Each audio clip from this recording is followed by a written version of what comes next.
Alright, quick update on GMT. So we are dropping like a rock today.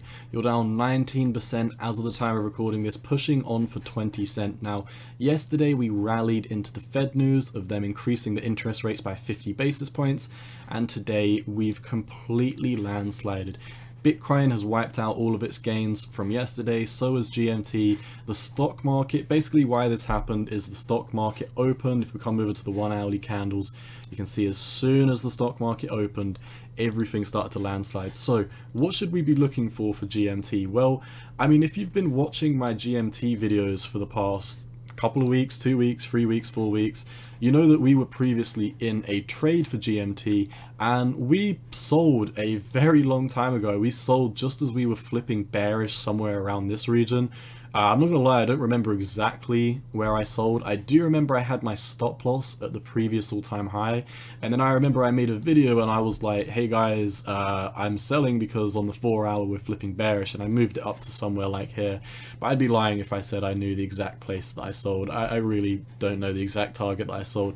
I think it was somewhere around about here. Like I said, I mean, it might have been lower, it might have been higher. I'm not trying to pretend like I know the exact price that I sold it on. I'm between a lot of altcoin trades right now. So we are down 20%, approximately 20%, because bear in mind, I mean, I could have sold, no, I wasn't down here because I moved up from the all-time high. I could have sold at 20, could have been 22, could have been 18, 19. It was something around this region after we flipped 4 hour bearish. And we're dropping like a rock right now. I told you in my last couple of videos, there isn't a specific target that I'd be looking to re-DCA into the market. What have we got going on now though? In the past 8 hours, huge influx of selling volume as we've broken below the previous all-time high and the 786 Fibonacci. So we're moving down pretty harsh. At the time of recording this, oh no, you've broken below your 618 as well. We're currently back testing the 618.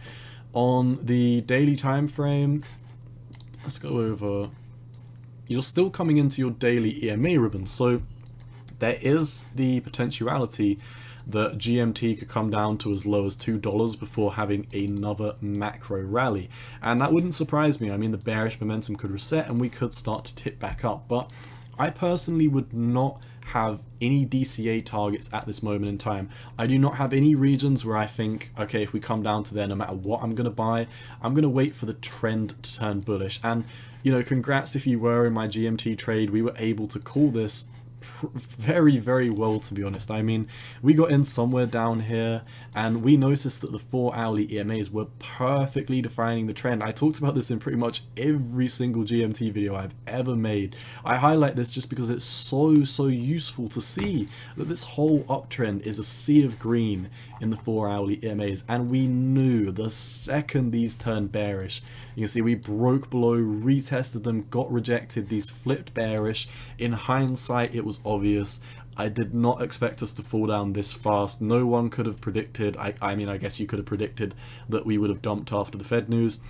I honestly thought that we were going to get continuation coming after the Fed, but I specifically said I'd be sitting on the sidelines waiting for the dust to settle, and the dust settled and it got kicked back in our face, and it looks like we're going blind, and people are selling to pay for the medical bills for their eyes because they've just had sand gouged through their eye socket. And this is why the prices of everything is going down. I mean, it's messed up what we're seeing right now. It's pretty tapped.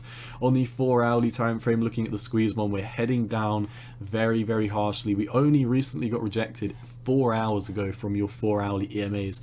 Your hourly EMAs are dropping like a rock. GMT looking super bearish right now. Like I said, these 4 hourly EMAs, they perfectly defined the uptrend. So I now imagine, well, we don't have any data on the downtrend of GMT on the 4 hour, but I do imagine that these are going to perfectly define the downtrend, and I can imagine that we could chop around in lower price targets for a short period of time until we do flip back bullish, retest them and break bullish. That is when I'd be looking to get in. I know there's a lot of lines on the screen, but let me just show you. So hypothetically, let's say we taper down and in the next couple of days we flip it, at which point I'd be waiting to put in a higher high So you break up, you've got an invalidation point, right? You come down, you retest, you break up, you don't get bullish on the retest. You wait until you've broken above this level. A lot of people say this. A lot of people say, you know, you break out, you retest, and you buy here. I think that is terrible advice. If you did that, then the last time you would have done that, you would have come down, you know, you would have retested and you would have been like, okay, I buy now, and then, you know, you landslide. So not a good idea in my opinion. I think the safest way to do it is to wait until we have a flip and then buy the invalidation point breakout. So that's what I'm looking for GMT. Very simple. I don't need to say I'm going to DCA at this target. I don't need to draw a fib and say as long as we hold this level, we do this. So far, the 4 hourly EMAs have 100% called the uptrend, and the second they were lost, literally the second they were lost, we started landsliding. So I have no reason to believe that we're going to break bullish anytime soon. I think it's going to take a short period of time coming into the next couple of weeks, maybe the next couple of months. Bitcoin looks like it's heading down to 33,000. I would not want to be trapped in GMT at this moment in time while Bitcoin is looking so shaky. Keep an eye on Bitcoin. If Bitcoin closes below 37,500, then GMT could very likely landslide. So I'm sitting on the sidelines. The trend is your friend until the end. I said the trend is your friend until the end while we were on the 4 hourly EMAs. And as soon as we lost the trend, I said, guys, we're entering a downtrend. The trend is your friend until the end. The time has come. So I'm not in GMT right now. I don't hold any GMT. I do hold a couple of move to earns. I even hold GST. I hold FitFi. I hold DFit, and I hold Yeti coin. So a few different cryptos that I do hold there on the move to earns spectrum. Do not hold GMT right now. I am looking for a flip of the EMAs. Until that happens, I'll be sitting on the sidelines. Trend is your friend until the end. We're in a downtrend. Do not try and catch a falling knife. That is all I've got for you today. Also, before we do wrap up the video, you can see the M pattern breakdown that we previously did highlight. We have come down and hit the price target of this at $2.76. Looking very weak for GMT right now. However, much higher time frames, you are still in a bull trend. I would be expecting lower price targets before we do come out of this, as we've just broken below the 4 hour. I could expect that the $2 region could be a decent area to potentially see a bounce, at which point if we do see a bounce coming down into the $2 region, the bounce is good and all, but we would need to see a break above your EMA ribbons. Just because we have a bounce at $2 does not mean the bottom is in. That's all I've got for GMT. As always, not financial advice. Cowboy out, and most importantly, peace.